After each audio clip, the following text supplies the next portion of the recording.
तम निश्चयेन जुञ्जति।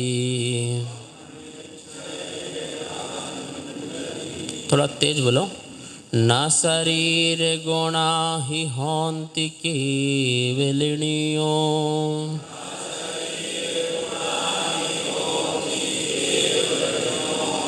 केवली गुणे थोड़ा दीजो। सो तच्चम केवलीम थोड़ा दी।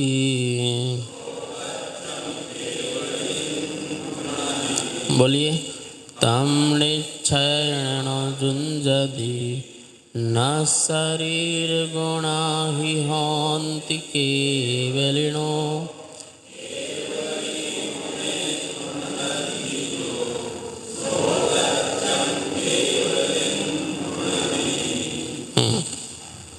निश्चय से।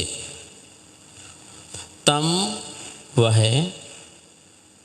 जो पीछे स्तुति का वर्णन चल रहा है, तम वह स्तुति निश्चय से ना जुञ्जति नहीं कही जाती है, नहीं बोली जाती है अथवा नहीं उचित है। कौन सी?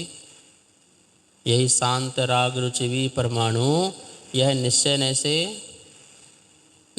से ना जुञ्जति उचित नहीं है, सही नहीं है, क्योंकि ना शरीर गुणा, शरीर के जो गुण हैं ना नहीं हैं, किसके?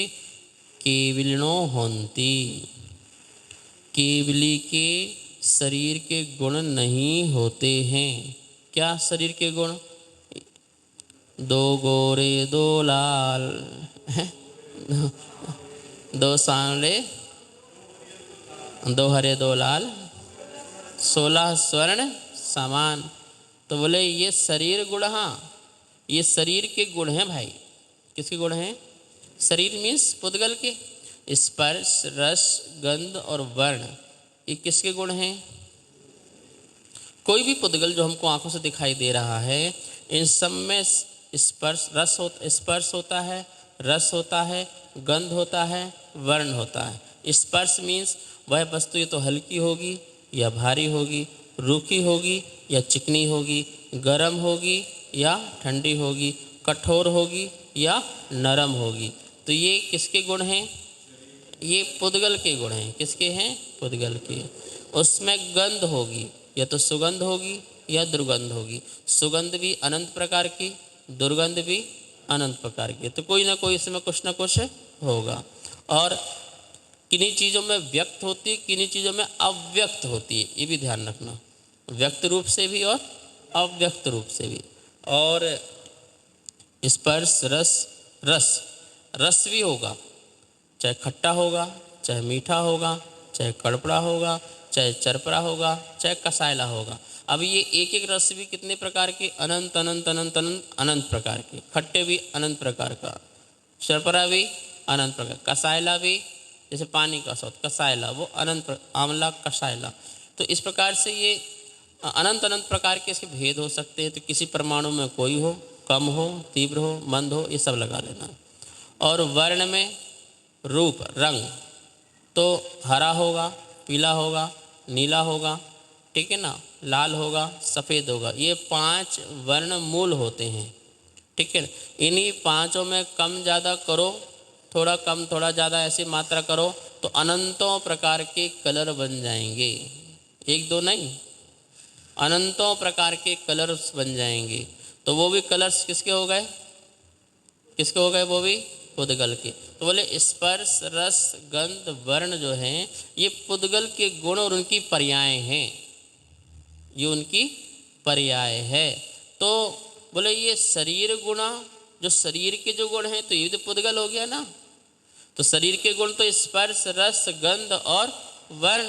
जैसे अपन बोल सकते हैं इसको रूखा, किसी का रूखा है, किसी का चिकना है, किसी का शरीर हल्का है तो किसी का शरीर भारी है, तो किसी का शरीर नरम है तो किसी का शरीर कठोर है, किसी का शरीर हल्का है भारी और गर्म है, किसी का शरीर ठंडा है, किसी का शरीर काला है, किसी का गोरा है, किसी का नीला है, किसी का पीला है, किसी का सफ़ेद है।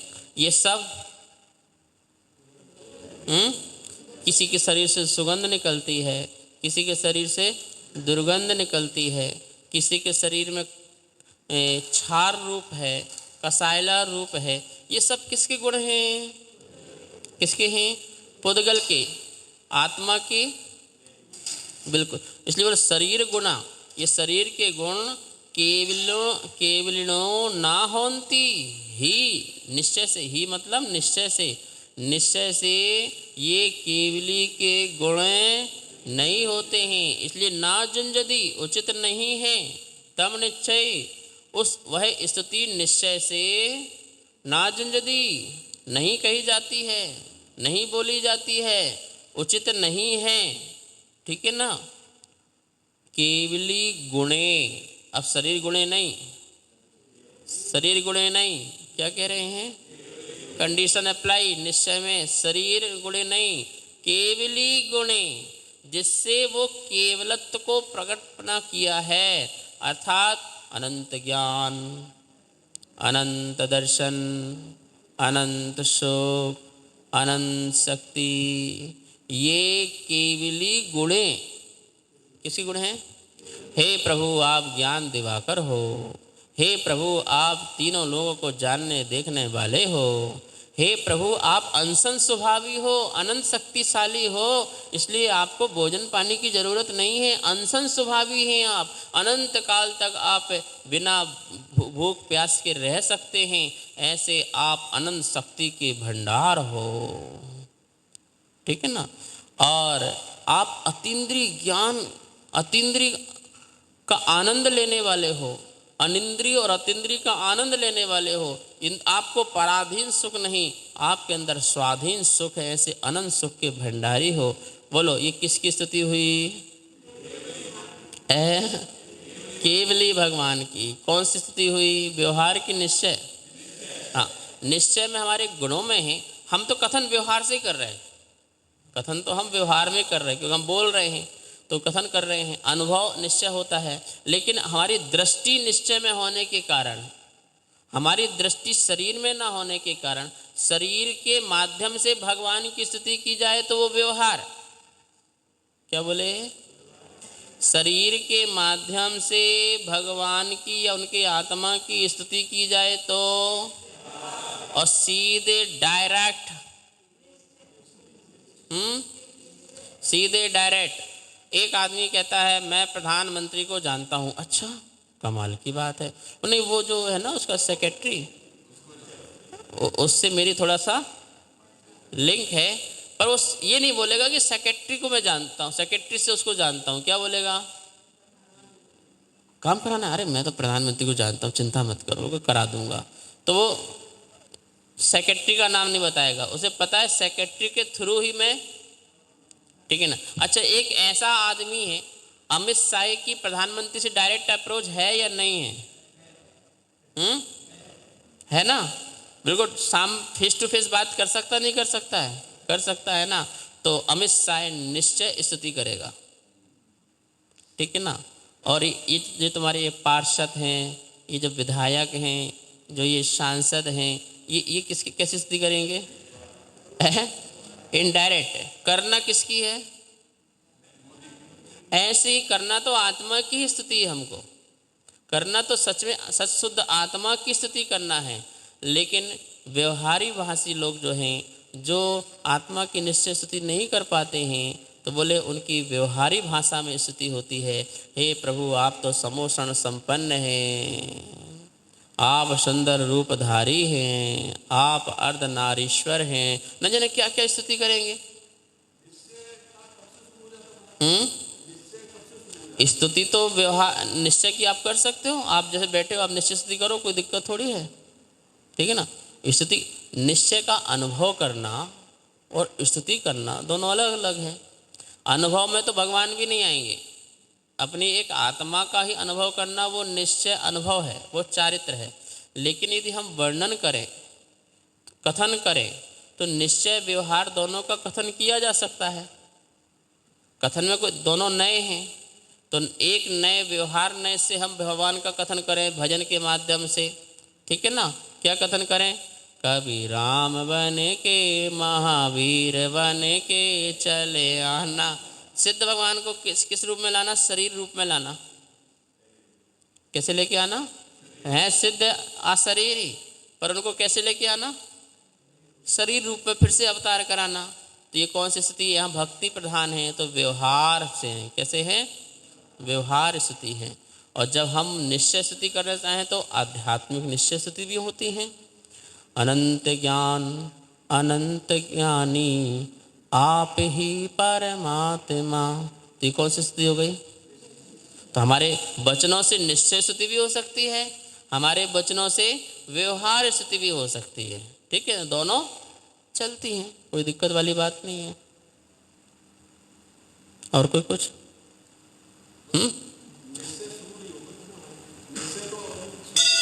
नहीं, आप ये समझ नहीं रहे हैं। एक है हम पर को वस्तु को निश्चय से जाने, और एक पर वस्तु को व्यवहार से जाने। तो जानने में तो कोई प्रॉब्लम नहीं है ना, ठीक है ना। और उसकी स्तुति वंदना करने में भी कोई दिक्कत नहीं है। अनुभव करना, यदि मैं निश्चय का अनुभव करना चाहूँ तो उसमें मुझे दिक्कत है, उसमें आपकी भूमिका नहीं है, उसमें कैटेगरी नहीं है। तो अनुभव करने में कैसे? तो अनुभव में शरीर से भिन्न अपनी आत्मा का अनुभव करना, निश्चय से अपनी आत्मा की स्तुति करना, निश्चय से अपने आत्मा की आराधना करना, निश्चय से अपनी आत्मा की साधना करना, सब कुछ। फिर वहाँ परमात्मा भी नहीं रहेगा, तो वो अनुभव काल वो निश्चय अनुभव होगा। वहाँ निश्चय नए भी नहीं होगा, वहाँ कोई नए नहीं होगा। हाँ बोल रहे, तो कोई नए नहीं होगा। नए तो वस्तुओं को समझने की व्यवस्था है, श्रुत ज्ञान का विषय है। नए क्या है?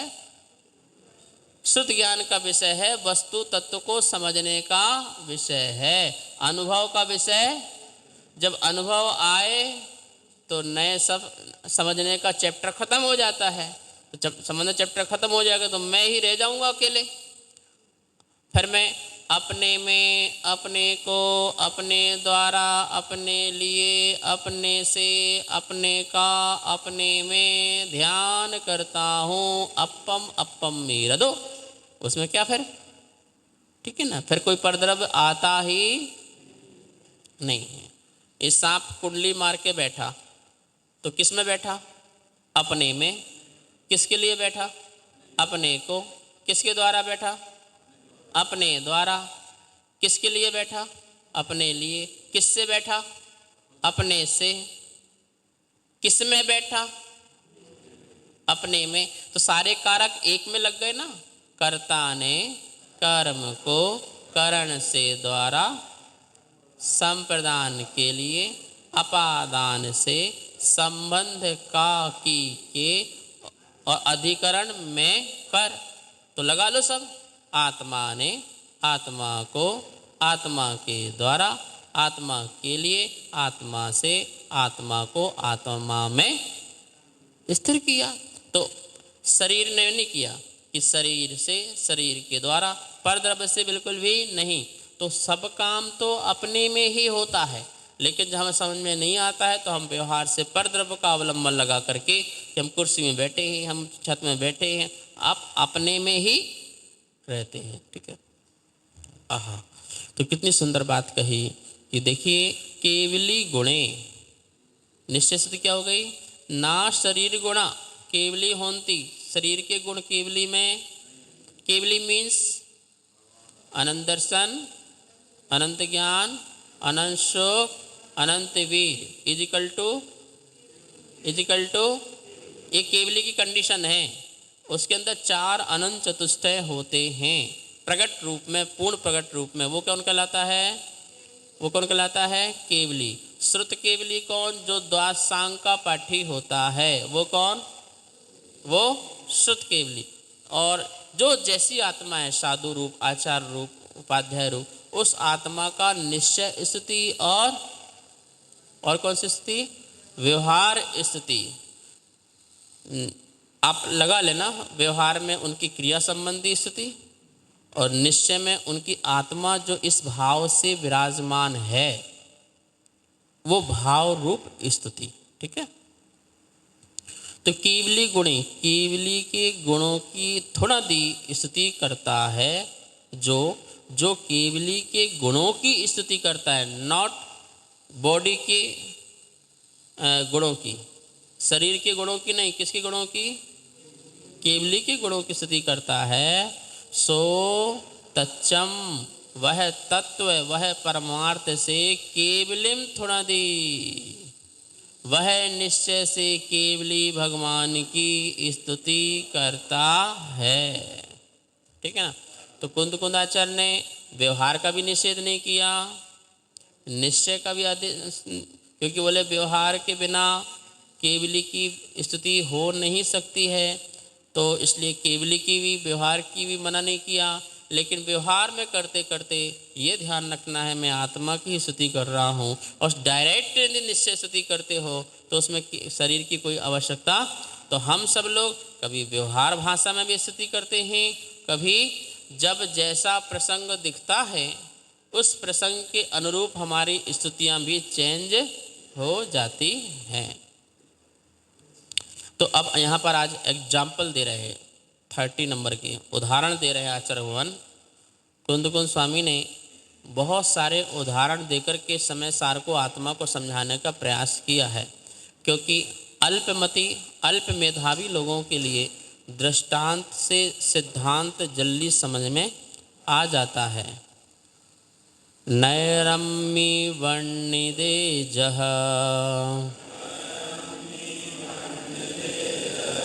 न विरण्णो वर्णना कदा होदी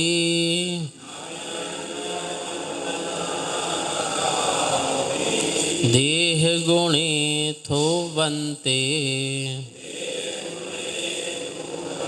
ना केवली गुणाथुदा हन्ति। पढ़िए, नैरम्मी वर्णिदे जह न विरण्णो वर्णदा कदा होदी देह गुणे थोवन्ति।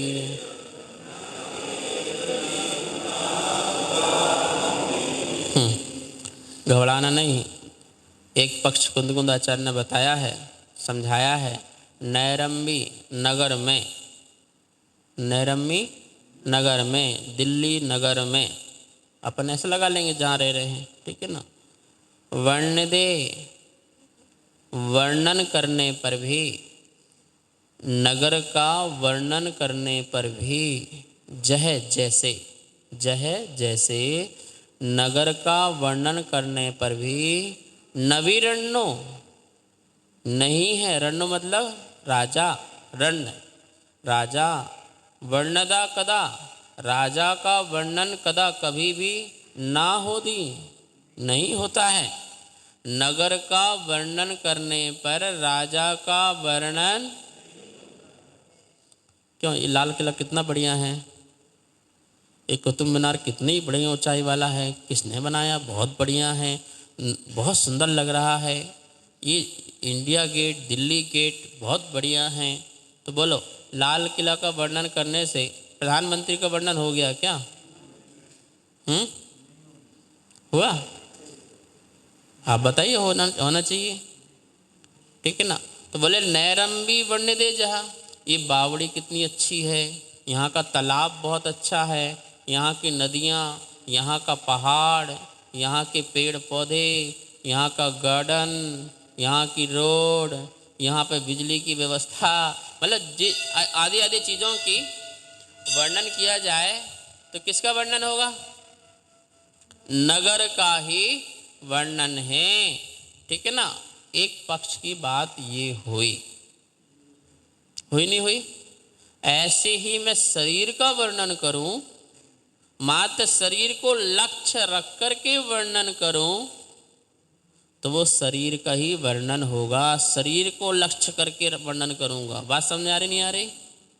तो शरीर हो गया ये किला, शरीर हो गया ये गार्डन, शरीर हो गया ये बड़ी बढ़िया बिल्डिंग, सुंदर चिकनी चुपड़ी, बढ़िया सुंदर घर, सुंदर मकान, सुंदर गाड़ी घोड़े, ये सब क्या हो गया है?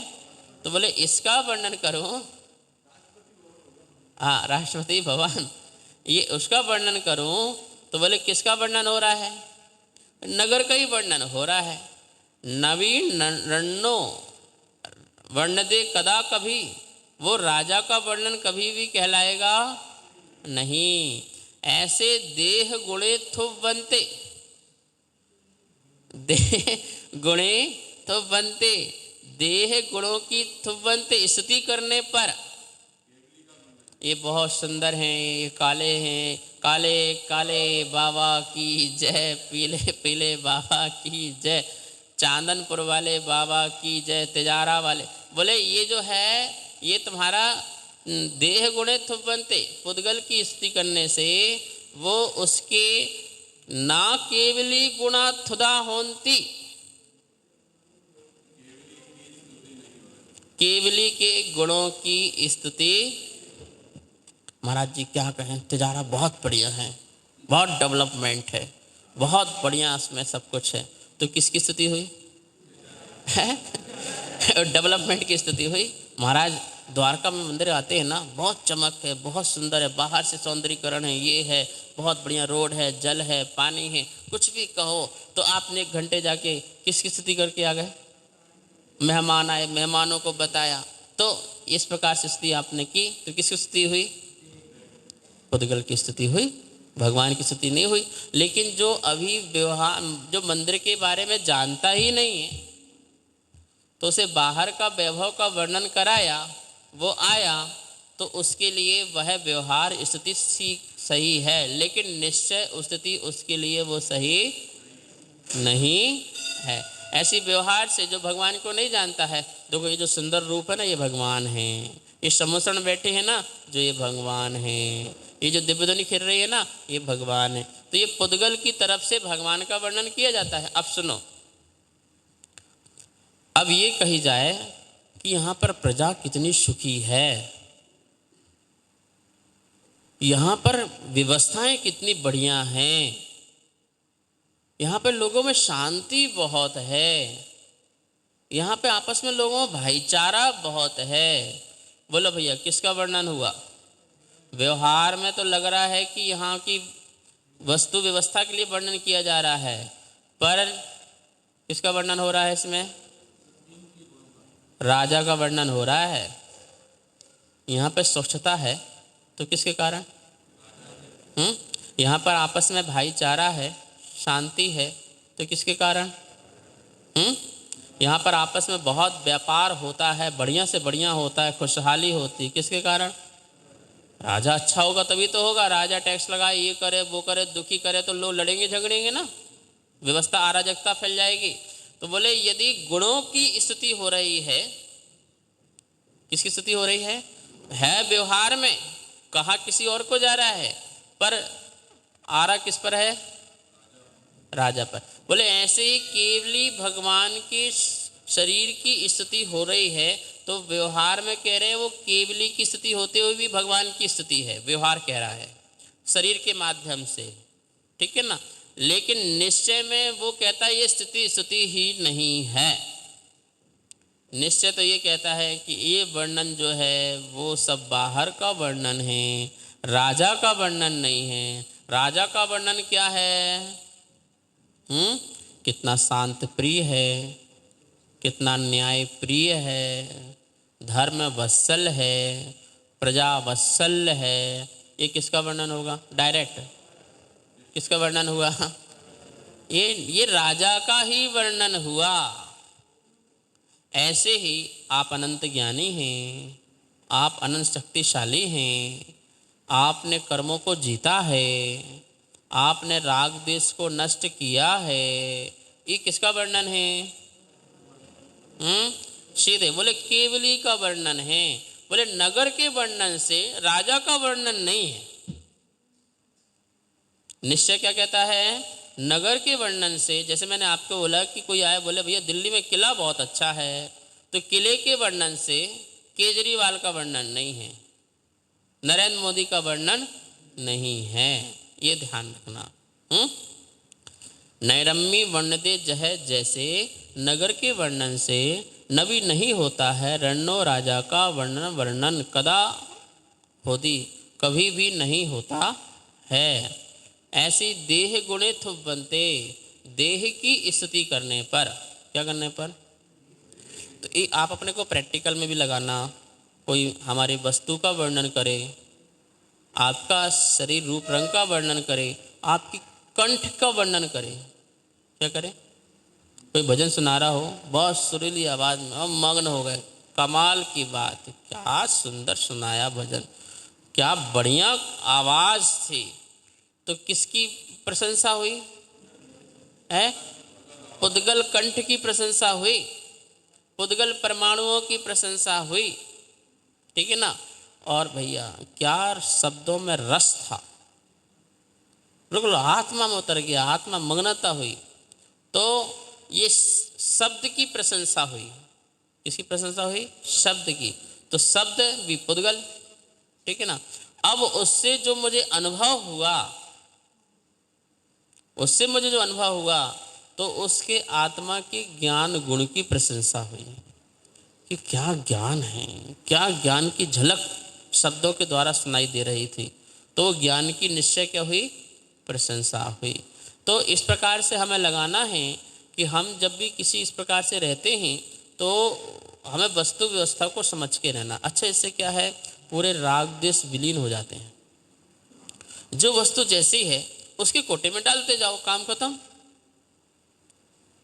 एक वो बना लो, डस्टबिन बोलते, क्या बोलते हैं, जो डस्टबिन की वस्तु है उसको डस्टबिन में डाल दो, और जो अपनी वस्तु है वो, खाना खाते हो ना तो क्या करते हो,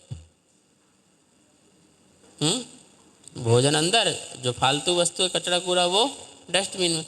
तो पुद्गल की चीज को पुद्गल के कोटे में डाल देना और अपनी चीज को अपने में डाल देना, या किसी के शुद्ध आत्मा की चीज को शुद्ध आत्मा में डाल देना, परमात्मा की चीज को परमात्मा की आत्मा में डाल देना, शरीर में नहीं डालना। तो इस प्रकार से भिन्न करने पर तो व्यवहार में लक्ष्य यदि निश्चय का हो तो व्यवहार सही है, और निश्चय में निश्चय का लक्ष्य हो फिर तो परम ही आनंद है। बोलो, केला पीला होता है, नीला होता है, हरा होता है, या सफेद होता है?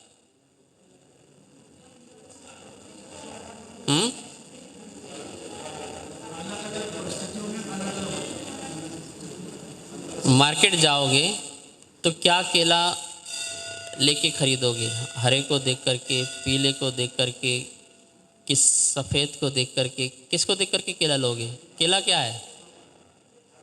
रंजन जी, केला का रंग कौन सा है? केला कौन से रंग का होता बताओ? चलो एक ही प्रश्न करो, केला कौन से रंग का होता है? हरा या पीला, कौन से रंग का होता है? हाँ,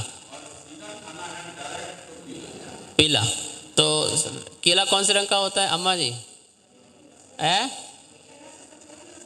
केला तो सफेद ही होता है। वाह, केला कैसा होता है?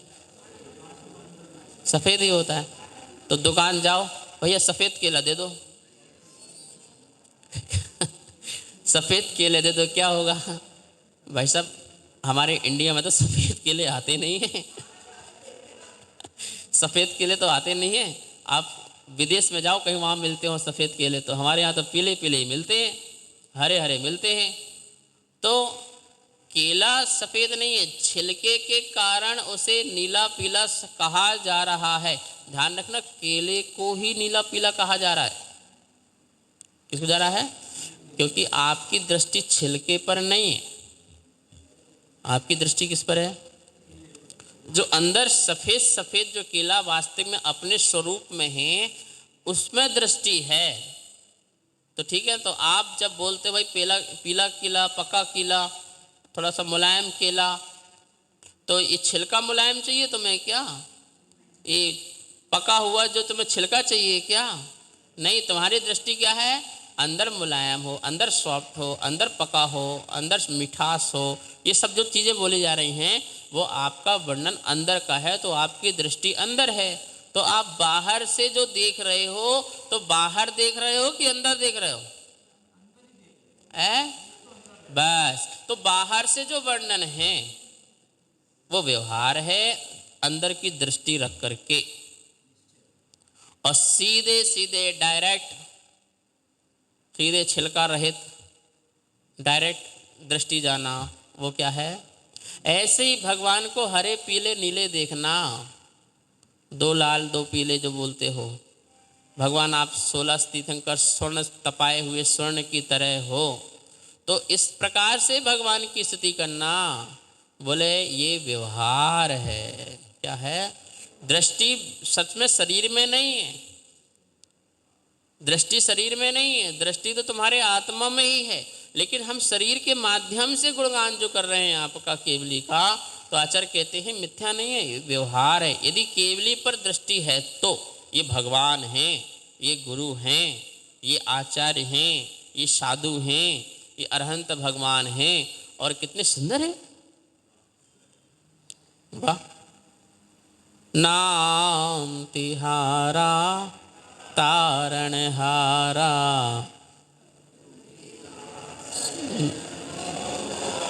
तेरी प्रतिमा इतनी सुंदर, तू कितना। बस ये हो गई ना, तेरी प्रतिमा इतनी सुंदर, व्यवहार तू कितना सुंदर होगा, निश्चय हो गए। तो इस प्रकार से हमारी दृष्टि होती है। बिना निश्चय के व्यवहार मिथ्या है, और मात्र जब निश्चय है तो व्यवहार की कोई जरूरत भी नहीं है। व्यवहार के लिए निश्चय बहुत जरूरी है। निश्चय के लिए, मंजिल में जाने के लिए गाड़ी की बहुत जरूरत है, और मात्र मंजिल के लिए वहाँ पहुँचने के बाद कोई गाड़ी की, ये बात यहाँ समझना, बहुत सुंदर यहाँ बात कही गई है। यदि इस प्रकार से हम व्यवहारिक जीवन में भी लगाएं, कोई हमें कभी गोरा, कोई मोटा, कोई काला, कोई पीला, कोई अच्छा, कोई बुरा करे, ठीक है भाई, तो ये व्यवहार से जो कह रहा सो कह ले, हम तो निश्चय में ऐसे है ही नहीं हैं। तो बस सारा का सारा राग द्वेष, सारी की सारी जो घृणा और ईर्ष्या हमारे पर के प्रति है, वो एक पल में विलीन हो जाएगी, और वीत रागता के अंश हमारे अंदर प्रकट होते जाएंगे। एक एक अंश में भगवान पना पैदा होते जाएगा, और एक दिन ऐसा अवसर आएगा कि असीम क्षमता प्रकट होगी, और हम भी अरहंत और सिद्ध भगवान जैसे बन जाएंगे। आप सब लोग ने सुना वाणी को भगवान की, बहुत ही अच्छा। बाकी शेष विषय कर लेंगे।